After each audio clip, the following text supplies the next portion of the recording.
Hey authors, not to freak you out, but what if that bad thing comes to pass? Could you be okay anyway?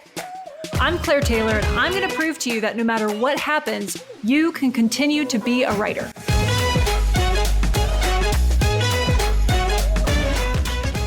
Welcome back to another episode of What If for Authors. I'm so glad you're here.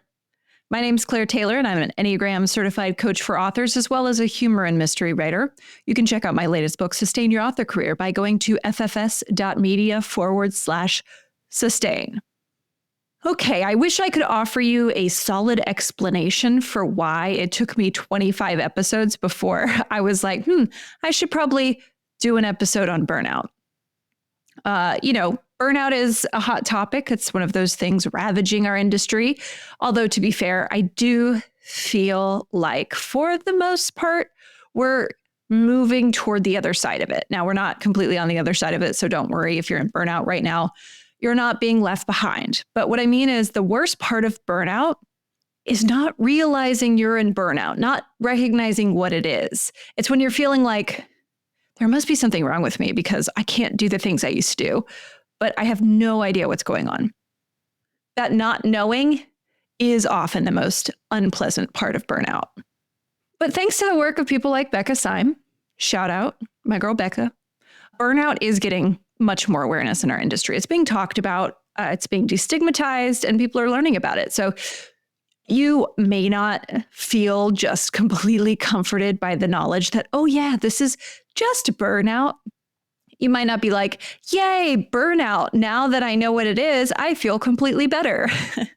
But, we'll just be for real here. Sometimes burnout feels like dying. And actually, between you and me, just friend to friend, it's just us. No one else is listening. It's just me and the 6 drunk people at an author con. Between us, I actually think that burnout is a call for ego death. It feels like dying because it's a call for a part of your ego to die and to not come back. Now, you don't have to run out and do copious amounts of LSD or MDMA or anything like that to speed along the process of ego death. But I think it's important to note that a lot of the time when we get into burnout, it's because a part of our personality is no longer working for us. That part of our personality needs to die and be reborn into something more useful and more relevant for the time we're living in and the age we're living in. Okay, I'm getting way ahead of myself here. Okay, let's talk about what this episode is about. How about that? Okay, so today's episode will ask and answer the question, what if I'm in burnout?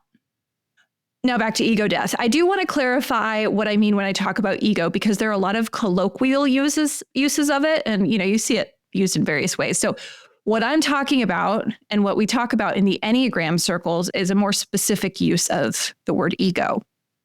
In Enneagram, we talk about there being for each person the essence or the true self, and then the ego. And that's a different thing from the essence or true self. The ego is the culmination of our patterns of thinking, feeling, and doing that are used to protect our true self from pain. I find it really useful to visualize the ego as a suit of armor. So it makes a lot of sense to put on armor in a world that keeps trying to jab you with pointy sticks, right? There really doesn't need to be any shame around how thick or total our armor has become as we're starting to do this work, right? As we're starting to look at our armor, we really don't need to feel like, oh man, I have thicker armor than the person next to me. If we're comparing, we're already off track. But still, the goal is to dismantle our armor piece by piece so that we have a little bit more movement in our life. That's what success looks like in this work. It's called liberation. So taking that armor off piece by piece is what brings us toward this idea of liberation, the ability for our true self to move around more freely. You may have heard me use this example before, but I like to think of us as these jousting knights. So if you've ever been to a Ren fair or watched any sort of medieval type movie, I guess, you know that when knights are jousting, a suit of armor that has a lot of weak spots exposing your vital organs is not the kind of armor you want to be wearing. Now, a knight tends to have a whole ground crew of people in charge of putting the armor on them, either once they're on the horse or before, and then helping them up onto the horse, because that armor is fucking heavy. And once that armor is on, there's very little movement allowed by it. And this is important because if there is movement, then there are joints and there are parts of the armor that are not there, that are not metal, that are soft and vulnerable.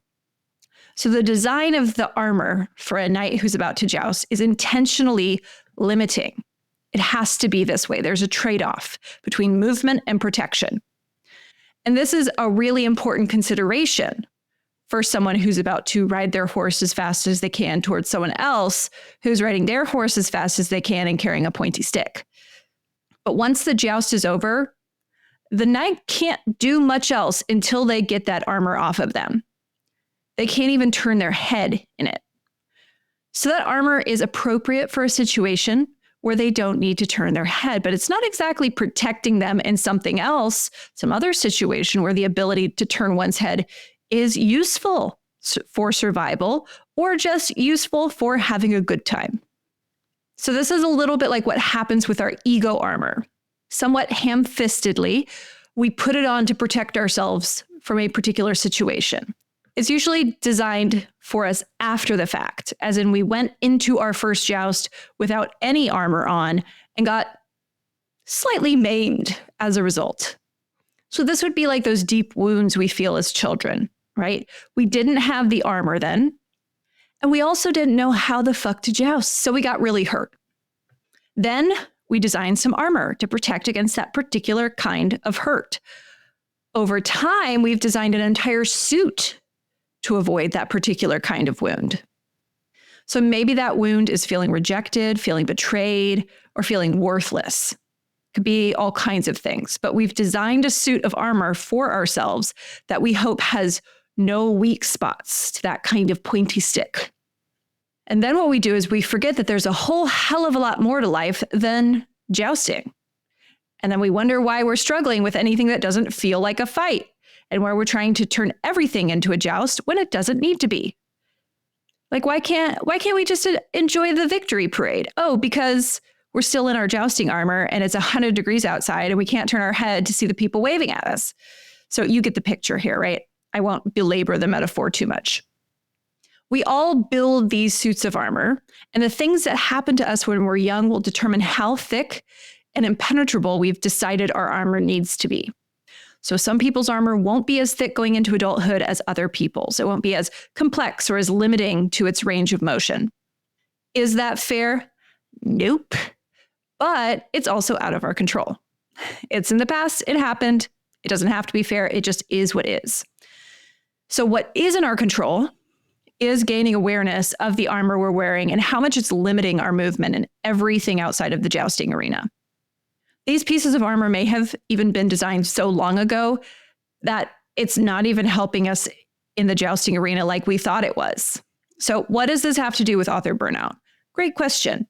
It has everything to do with it because we burn ourselves out by carrying that armor around all the time and thinking that the only tool we need is our lance. We stop being adaptable to the situation. We're unable to see the reality as it is, and we always think we're in that jousting arena. And then we try to treat everything like it's a jousting arena, and then we wonder why the fuck we're so tired all the time.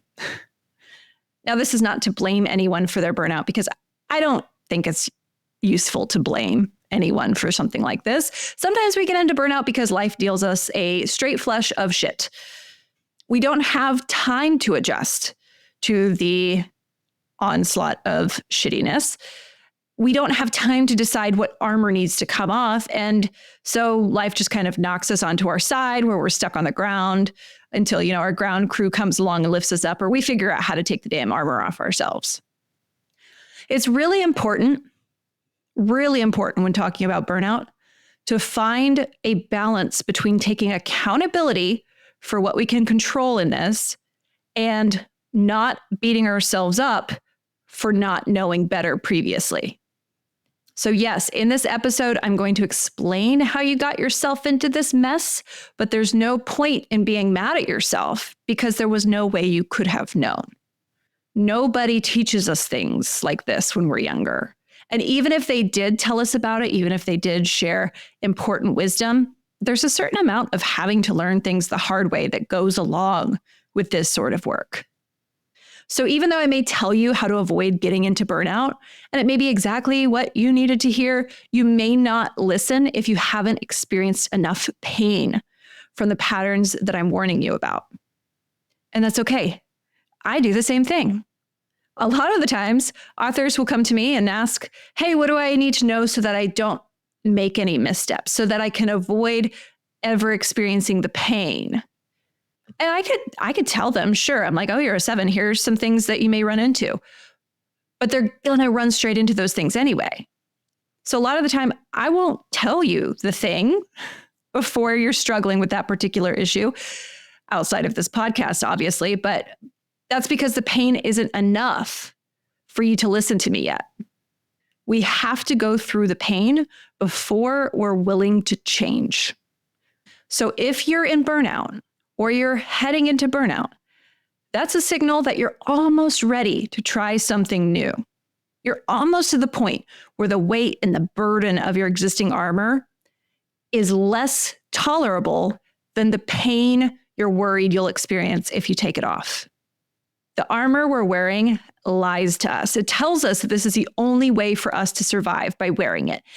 And maybe it had a point about that when we were younger and first formed that armor. Maybe that armor was exactly what we needed as children to survive on whatever breadcrumbs of our basic needs we were getting, to survive off scraps in a scary world that didn't make sense and that maybe we weren't properly prepared for by the grownups in our life. But that armor is not designed for you to thrive. If you've read as much Arthurian erotica as I have, you know that those suits of armor weren't designed to have sex in. I mean, you could probably leave the helmet on if you're into that, but otherwise you got to take off the rest of the stuff to enjoy the richness of life. Another reason I like to think of our ego as a knight's jousting armor is because when you look at the idea of the 9 different lenses of the Enneagram, you have to ask the question, how broad is the field of vision of this lens?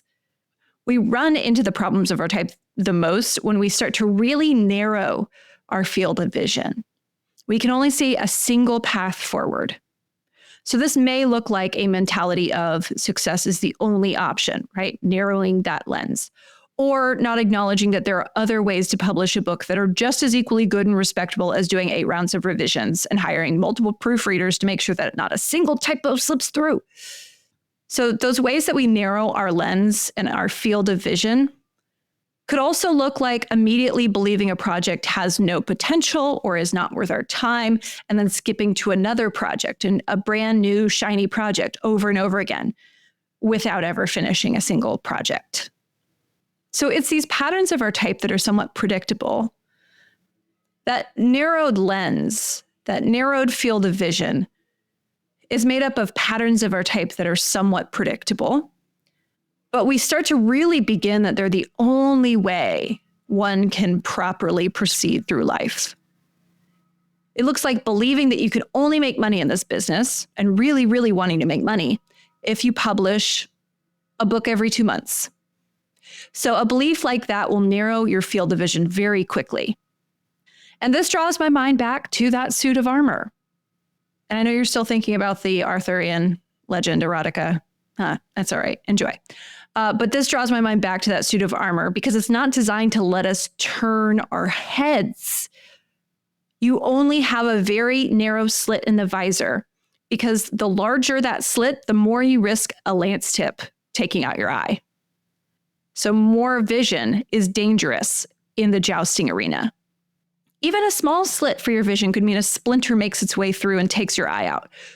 Okay, so if you let that fear take over, you're going to keep narrowing that little slit that you can see out of. You're going to make it narrower and narrower if you're afraid of losing an eye. And eventually, you won't be able to see shit. This is what happens if we believe what we learned when we were younger is the only way to survive life.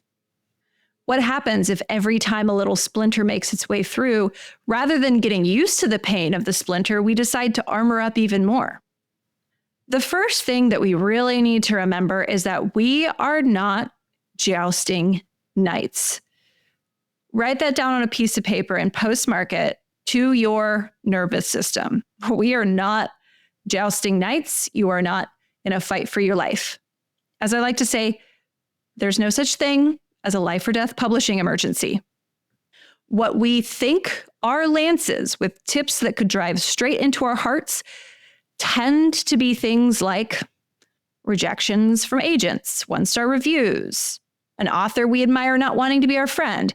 Yeah, those things won't kill you, but they do hurt like a bitch. So it's important to recognize pain is not harm in this case. And we may need to tell our bodies that. So yes, these things do hurt.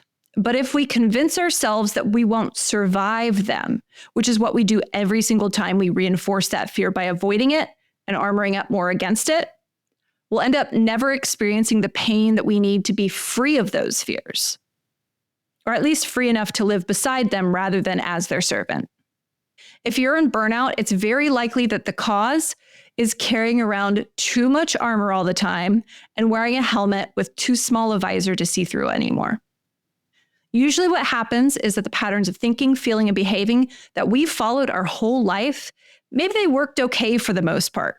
Maybe that got you some sweet rewards when you published a book every 2 months back in 2015.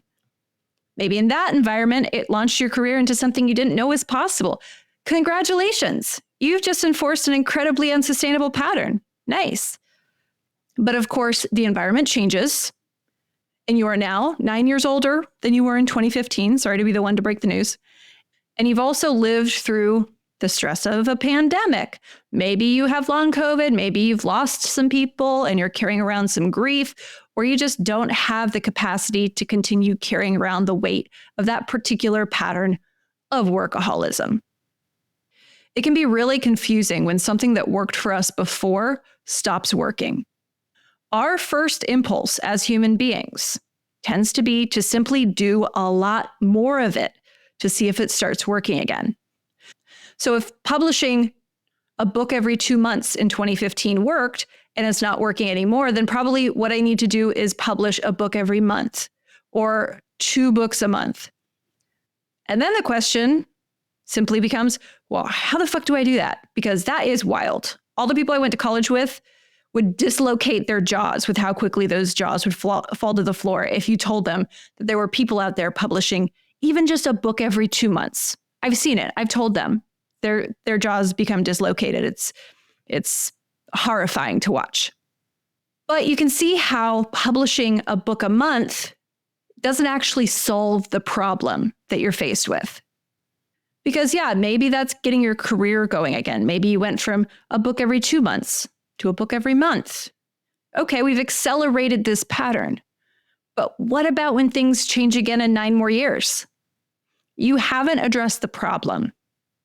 The problem is that you believe you could ever truly feel worthy and valuable by working so hard that you fall over. Will it actually make you feel valuable by devaluing so many parts of yourself as a human being? Does it make you feel valuable to devalue your heart center and your emotions and shove all of those to the side, to wring every ounce of productivity from your body until you find one day that you can't get out of bed and you're in a deep depression wondering if you've just broken yourself forever?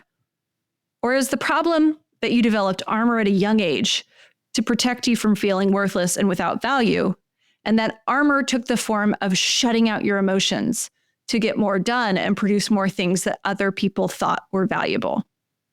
So that's probably what this particular armor looks like if you're thinking, okay, I need to write books fast. Things have changed. I'll just write them faster. And I'll be honest, sometimes it's only when this hypothetical person is unable to get out of bed that they'll even consider holding up this particular piece of armor for inspection. So if you're ever wondering why I don't actually seem too concerned when people come to me and say, hey, I think I'm in burnout, this is kind of why. Yeah, I'm concerned about you. I care about you. But I'm not actually worried when people experience existential pain.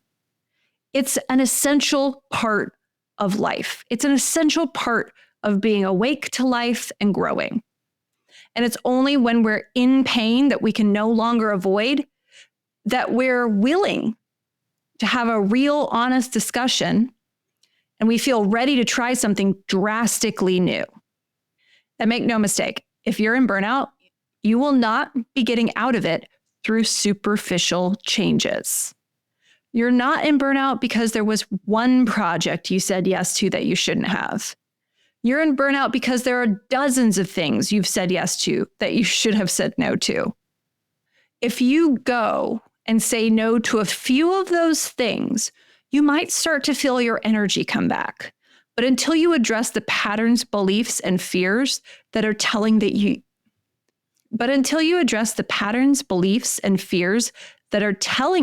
you must say yes to these things again and again, you'll just end up back in burnout all over again.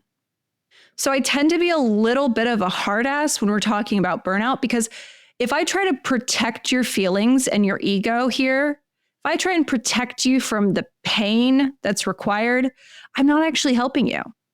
Feeling the pain of these patterns that have existed over the long term for you and that have not actually helped you thrive, that's essential to trying something new.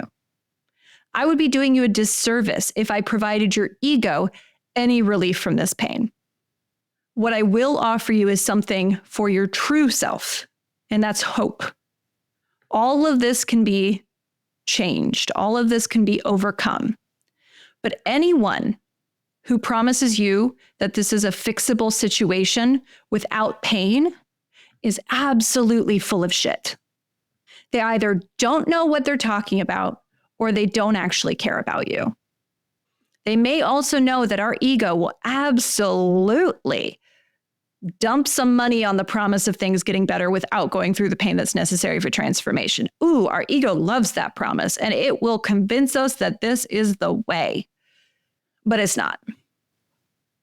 All right, so here are some of the pieces of armor that tend to be stuck to people of particular types and that cause us to really start to carry around more than we can.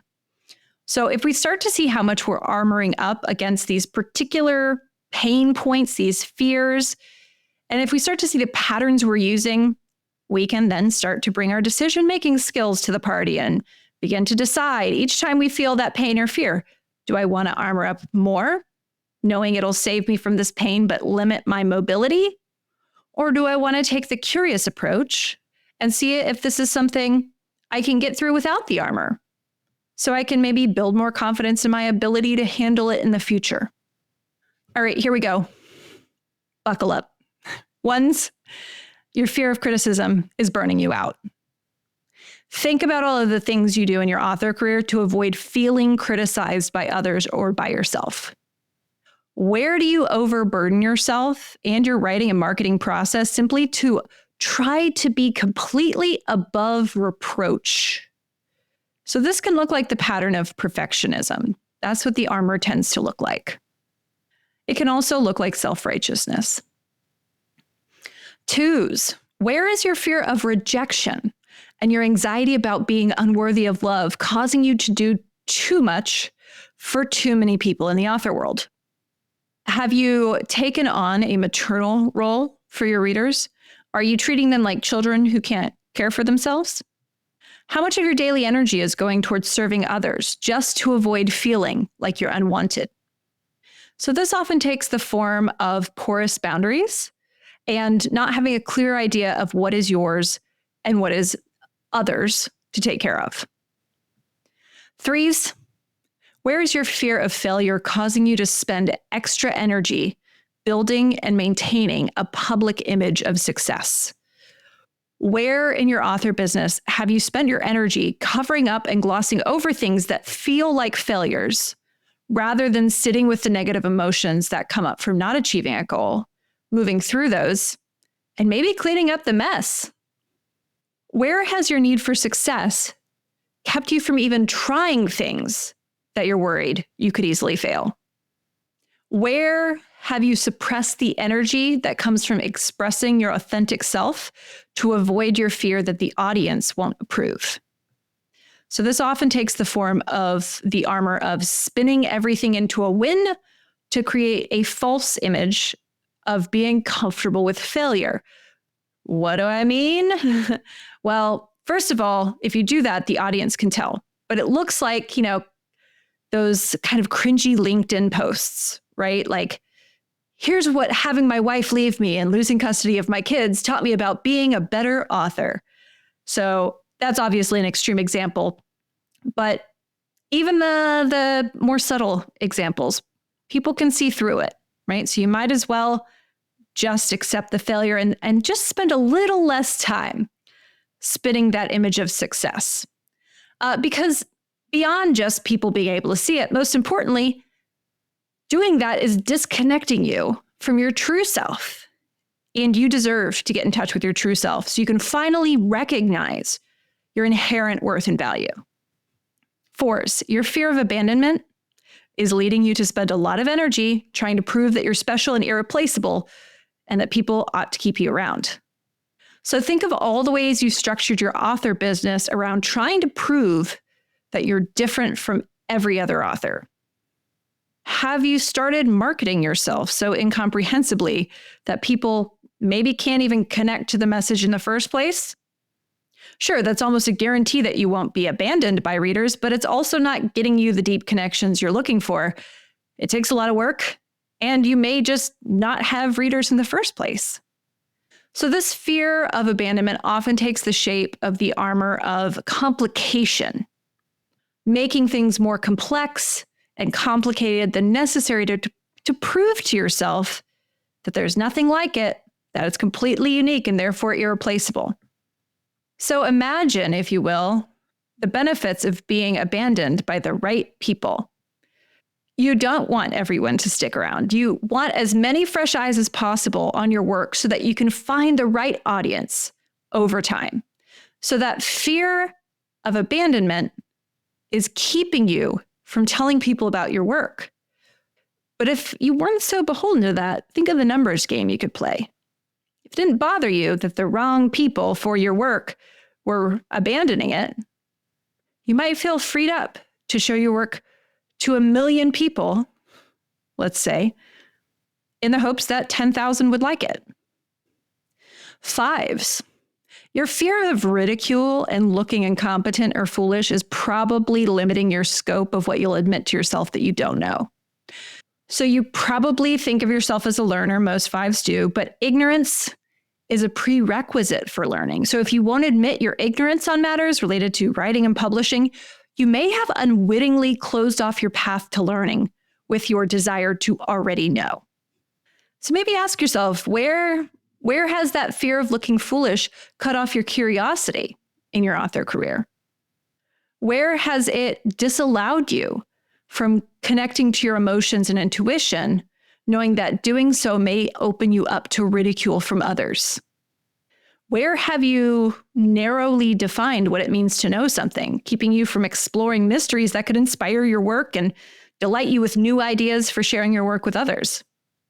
Most importantly, where has that fear of ridicule stopped you from asking what you would consider to be dumb questions? Dumb questions are often the ones that give us the most insight. And where has the fear of ridicule caused you to cut yourself off from others and isolate as a way of armoring up? And where has this fear of ridicule caused you to cut yourself off from others and isolate as a way of armoring up? 6s, where has your fear of betrayal caused you to waste energy staying on high alert for any signs of disloyalty? Where has your need for safety in numbers caused you to hastily make alliances that weren't right for you, creating a sort of self-fulfilling prophecy of someone betraying you? Where has that fear turned into doubt in your mind? How much time and energy do you spend doubting your next move in your author career because you don't really trust yourself, but you also don't trust others? Where has your fear of betrayal caused you to mislabel allies as enemies, turning your view of the industry into a hostile place where people don't have your back? This often takes the form of armoring up with cynicism and suspicion. 7s, where has your fear of limitations caused you to run in too many directions at once? Where have you opened too many doors in your author career without shutting any? How has your fear of missing out caused you to never reach true satisfaction? This usually looks like distraction and novelty. 8s, where has your fear of being controlled tricked you into believing that the world itself is a jousting arena, and if you don't carry a big stick, you'll get knocked off your horse? Where has your fear of vulnerability caused you to take on an excessive number of challenges just to prove to yourself that you're strong and nothing can take you down? Where has that fear led you to all or nothing thinking in your author career? And where has that need to avoid being controlled begun to take control of your life? So this often takes the form of seeing moderation as weakness or being half-assed and trying to force your way through any challenge, regardless of whether there's really a possibility of overcoming it on your own. 9s, where has your fear of conflict kept you small, quiet, and numb? Where has that fear of conflict convinced you that parts of your author career are not worth the trouble? Where has that fear convinced you that authentic and important parts of yourself are too controversial to show the world? How has putting those parts of yourself to sleep made you feel listless throughout your life, leading you to drift through a series of tasks that you believe may prevent conflict, but that you don't feel actually add value or meaning to your life? So this usually looks like armoring up with, it's no big deal, and then downplaying the very bold and alive parts of you that give you the vitality you need to remember your own wants and needs and let those energize your career. So there's a little tough love for everyone. And honestly, that's just the tip of the iceberg, because burnout is usually a complex thing. I've worked with a lot of authors dealing with burnout, and it's never a surface level change that needs to be made. Okay, so you might be wondering, all right, what's the solution? I pointed out why you're in burnout, what's going to lead you there, but wouldn't it just be helpful if I told you how to get out? Well, sure, I'll tell you, but you won't like it. It's simple, but not easy. The first step is to notice all of the places where these draining patterns are taking place. Start to notice your armor. So some people will spend a week on this and think they have it, and I can guarantee you that is not correct. You don't have it. You've only begun to see where these patterns are showing up because they're so essential to your foundational operating system. You're going to be noticing these patterns like perfectionism or lack of boundaries or downplaying your own wants and needs. You're going to be noticing them possibly for the rest of your life, but definitely for at least the next few years. So that's step 1. Notice where these things are happening. Step 2 is to give these patterns a real hard time. When you notice them kicking up, as soon as you notice them, you need to interrupt them. Every time you repeat these patterns, you reinforce the fear behind them, making it seem true and worthy of avoiding. So set some rules for yourself on this. If you're a 4, for example, it may look like this. When I notice that I'm making things complicated to avoid being ordinary and therefore being abandoned, I'm going to stop what I'm doing and work toward making the process as simple as possible. Shift your attention toward simplicity. If you don't go searching for examples of where simplicity is the most profound, though, can you really convince yourself that it's the best move? So step 1 is notice the patterns. Step 2, interrupt the patterns and say, no, we're not doing that. And step 3, become obsessed with finding evidence in the world that disproves the logic of those ingrained patterns until you start to value not doing them.